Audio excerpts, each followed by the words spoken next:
India also supported the G20's goal to plant 1 trillion trees by 2030 and thereby creating carbon sinks. आभार व्यक्त करता हूं जो Aravalli green wall project को प्रदर्शित करने के लिए एक वैश्विक मंच प्रदान करता है। अरावली की पहाड़ियां खास तौर पर हरियाणा के लिए बहुत महत्वपूर्ण पारिस्थितिक महत्व रखती है क्योंकि वे रेगिस्तानीकरण के विरुद्ध एक प्राकृतिक ढाल के रूप में काम करती हैं।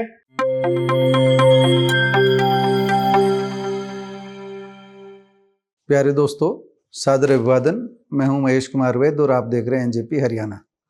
दोस्तों, आज एक ऐसे विषय पर आपसे बात कर रहे हैं जिसे लेकर पूरी दुनिया चिंतित है। विषय है प्रदूषित हो रहा पर्यावरण।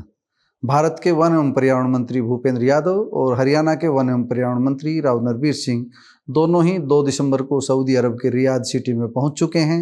रियाद में COP16 यानी कॉन्फ्रेंस ऑफ पार्टीज का अंतर्राष्ट्रीय सम्मेलन शुरू हो चुका है।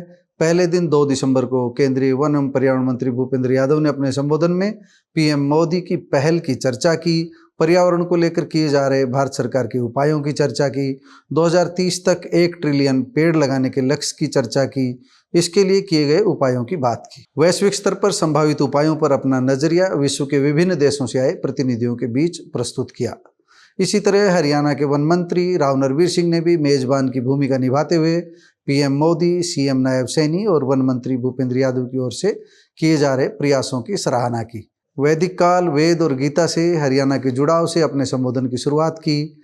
IUCN यानी international union for conservation of nature को इस आयोजन के लिए साधुवाद दिया। हरियाणा के संदर्भ में बात करें तो इस सम्मेलन में अरावली ग्रीन वॉल परियोजना की विशेष रूप से चर्चा हुई। पिछले वर्ष केंद्रीय पर्यावरण मंत्री भूपेंद्र यादव ने इसी इनिशिएटिव का आगाज किया था। इस परियोजना के तहत भूमि के क्षरण और मरुस्थलीकरण से निपटने के लिए देश में हरित गलियारे बनाए जाने हैं, यानी ग्रीन कॉरिडोर। अरावली परियोजना का भी एक अलग से कॉरिडोर है, बड़ा कॉरिडोर है। अरावली परियोजना हरियाणा, राजस्थान, गुजरात और दिल्ली राज्यों को कवर करती है। यह पूरा क्षेत्र 6 मिलियन हेक्टेयर में फैला हुआ है, यानी कि अरावली की पहाड़ियाँ 6 मिलियन हेक्टेयर क्षेत्र में फैली हुई है। सबसे पहले हम आपको यहाँ भूपेंद्र यादव और राव नरबीर सिंह के भाषण के मुख्य अंश सुनवा रहे हैं। आप दोनों नेताओं का पूरा भाषण वीडियो के अंत में सुन सकते हैं। Excellencies, friends, ladies and gentlemen, at the outset, on behalf of the Government of India and the people of India, I express my heartfelt gratitude to the Kingdom of Saudi Arabia for hosting COP16 and their warm hospitality. India's journey represents a transformative narration of commitment, innovation, and sustainable development. From global recognition of land degradation as a critical environmental challenge at COP5 to emphasizing community-driven land restoration at COP10, and thereafter the recognition of land restoration as a critical climate change strategy at COP14 to the global commitment to restore degraded land at COP15, we have all been equal partner in the journey. Bharat के हरियाणा राज्य से नमस्कार। जहाँ वैदिक सभ्यता शुरू हुई और परिपक्व हुई, वेद लिखे गए और जहाँ से भगवान श्री कृष्ण ने युद्ध की शुरुआत में गीता का उपदेश दिया। मैं व्यक्तिगत रूप से IUCN, UNCCD, सचिवालय और पर्यावरण, वन और जलवायु परिवर्तन मंत्रालय, भारत सरकार को IUCN मंडप में इस महत्वपूर्ण साइड इवेंट की मेजबानी करने का अवसर प्रदान करने के लिए हार्दिक आभार व्यक्त करता हूं, जो अरावली ग्रीन वॉल प्रोजेक्ट को प्रदर्शित करने के लिए एक वैश्विक मंच प्रदान करता है। दोस्तों, कैबिनेट मंत्री नरबीर सिंह के नेतृत्व में हरियाणा का जो प्रतिनिधिमंडल COP16 अंतर्राष्ट्रीय सम्मेलन में भाग लेने के लिए गया है, उसमें कई वरिष्ठ अधिकारी शामिल हैं। यह पूरा आयोजन जलवायु परिवर्तन की चुनौती को लेकर है। दुनिया समझ चुकी है कि इस विषय में सभी देशों का संयुक्त प्रयास अब आवश्यक हो गया है। ये किसी एक देश के बस की बात नहीं है, क्योंकि हालात दिनों दिन चिंताजनक होते जा रहे हैं। हमारी सऊदी अरब में पहुंचने के बाद राव नरबीर सिंह से बात हुई। जलवायु परिवर्तन पर मंथन के साथ साथ उन्होंने कहा कि हम दक्षिण हरियाणा में फैली अरावली की भी चिंता करेंगे। हमें केंद्रीय पर्यावरण मंत्री भूपेंद्र यादव का सानिध्य मिला है, तो हम इसका पूरा फायदा उठाएंगे। हरियाणा सरकार पर्यावरण व जल संरक्षण की दिशा में ठोस कदम उठा रही है।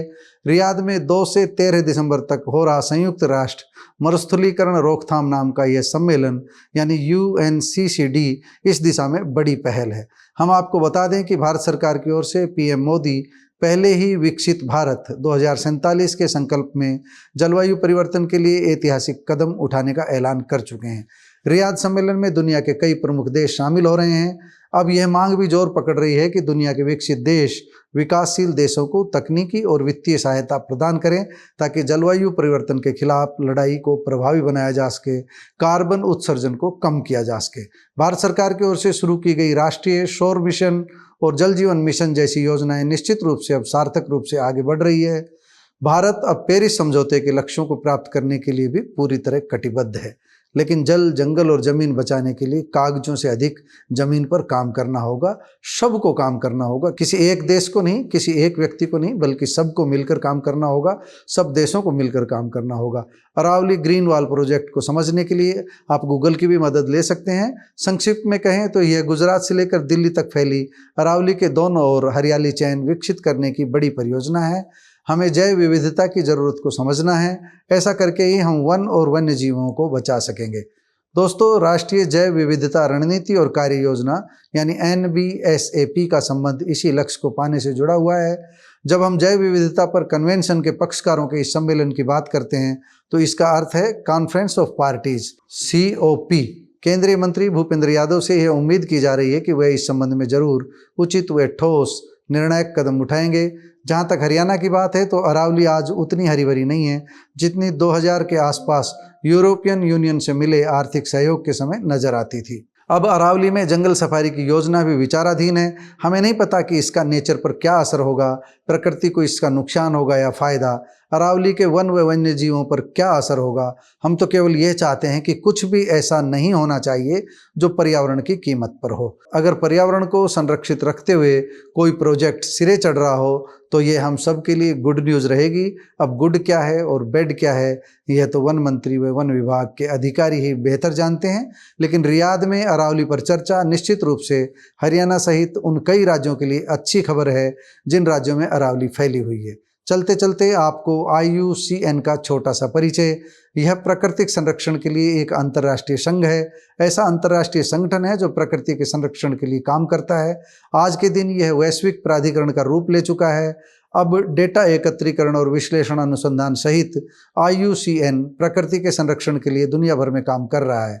IUCN के पास 170 से अधिक देशों के लगभग 1500 सरकारी और गैर सरकारी संगठन हैं। दोस्तों, चैनल को लाइक एवं सब्सक्राइब करने की अपील के साथ हम आपसे इस अनुरोध के साथ विदा लेते हैं कि आप इस वीडियो में आगे भूपेंद्र यादव और राव नरवीर सिंह के रियाद में दिए गए भाषण के सेशंस सुनेंगे।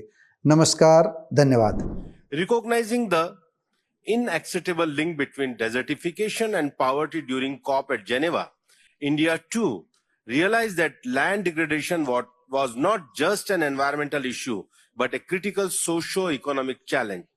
It was during India's presidency at COP14, under the leadership of our Honorable Prime Minister Narendra Modi ji, that became a pivotal moment in our journey. We were proudly presented our commitment to restoring 26 million hectares of degraded land by 2030 and announced the setting up of a Center of Excellence on Sustainable Land Management in India to promote a scientific approach towards land degradation issues and to help India and share India's expertise with other countries. At the COP15 in Azerbaijan, India further emphasized the role of land restoration as a strategy for job creation and climate change adaptation. India also supported the G20's goal to plant 1 trillion trees by 2030 and thereby creating carbon sinks. India has transitioned from reactive drought response to proactive, sustainable strategies centered on preparedness and prevention. Our institutions like Indian Space Research Organization and National Remote Sensing Center provide drought vulnerability assessment, real-time monitoring, and early warnings, enabling informed decision-making. Our robust space program provides a platform for other countries to benefit in their own efforts to counter drought. India understands the importance of land, water, rainfall, and the effect of climate change on agriculture and livelihoods. Several programs have been initiated to enhance resilience and recovery. Soil health cards have been issued to the farmers, enabling them to engage in sustainable agriculture practices. Further, to improve and sustain soil health, priority has been accorded to organic farming. By addressing challenges such as food security and climate change, India is creating a green jobs and enhancing rural prosperity while building drought resilience. By pledging to restore degraded lands, enhance livelihoods, and protect fragile ecosystem, we align our action with the Sustainable Development Goals. Thank you. Haryana मरुस्थलीकरण, भूमि संरक्षण और सूखे DLDD जैसी गंभीर पर्यावरणीय चुनौतियों से निपटने के लिए सक्रिय प्रयास कर रहा है। मैं भारत के माननीय प्रधानमंत्री श्री नरेंद्र मोदी जी के दूरदर्शी नेतृत्व की सराहना करता हूं, जिन्होंने मिशन लाइफ और एक पेड़ मां के नाम सांस्कृतिक और पर्यावरणीय चेतना से जुड़ी मां के नाम पर एक अनूठा समुदाय नेतृत्व वाला वनीकरण कार्यक्रम जैसी ऐतिहासिक फसलों के पहलों के माध्यम से वैश्विक, राष्ट्रीय और स्थानीय समुदायों को स्थायी जीवन शैली अपनाने के लिए प्रेरित किया है। उनके दृष्टिकोण से प्रेरित होकर श्री नायब सैनी जी के कुशल नेतृत्व में हरियाणा सरकार ने ऑक्सी वन प्राण, वायु देवता और वन मित्रों के माध्यम से सामुदायिक भागीदारी जैसे विभिन्न योजनाएं शुरू की हैं। अरावली की पहाड़ियां हरियाणा प्रदेश और क्षेत्र के लिए महत्वपूर्ण भूमिका निभाती हैं। अरावली की पहाड़ियां खास तौर पर हरियाणा के लिए बहुत महत्वपूर्ण पारिस्थितिक महत्व रखती है, क्योंकि वे रेगिस्तानीकरण के विरुद्ध एक प्राकृतिक ढाल के रूप में काम करती हैं और जैव विविधता और जल संरक्षण का एक महत्वपूर्ण स्रोत है। जलवायु परिवर्तन के प्रभाव को कम करने, भूजल को फिर से भरने, वायु गुणवत्ता में सुधार करने और शुष्क और अर्ध शुष्क क्षेत्रों में आजीविका का समर्थन करने में अरावली की महत्वपूर्ण भूमिका है। विश्व स्तर पर अरावली पर्वतमाला को सांस्कृतिक और ऐतिहासिक महत्व के परिदृश्य के रूप में स्वीकार किया जाता है, जो लोगों और प्रकृति के बीच गहरे संबंध का प्रतीक है। Aravalli green world project AGWP के तहत निम्नलिखित पहल की गई है। 4 राज्यों हरियाणा, राजस्थान, गुजरात और दिल्ली में 1.15 मिलियन हेक्टेयर से अधिक भूमि का जीर्णोद्धार बहुराज्य सहयोग का एक अनुकरणीय मॉडल प्रदर्शित करता है। स्वदेशी प्रजातियों के साथ वनीकरण, जैव विविधता संरक्षण, मृदा स्वास्थ्य में सुधार और भूजल पुनः भरण को बढ़ाने का पर ध्यान केंद्रित करना। UNCCD, UNFCCC, CPD, SDG व IUCN नेचर 2030 कार्यक्रम के तहत वैश्विक प्रतिबद्धताओं को प्राप्त करने में योगदान। इस अवसर पर मैं भारत को सरकार को विशेष रूप से केंद्रीय पर्यावरण, वन और जलवायु परिवर्तन मंत्री श्री भूपेंद्र यादव जी को इस दूरदर्शी परियोजना की शुरुआत करने और भाग लेने वाले राज्यों के बीच सहयोग को बढ़ावा देने और इस महत्वपूर्ण कार्यक्रम के लिए मुख्य अतिथि बनने के हमारे अनुरोध को स्वीकार करने के लिए अपना हार्दिक धन्यवाद देना चाहता हूं।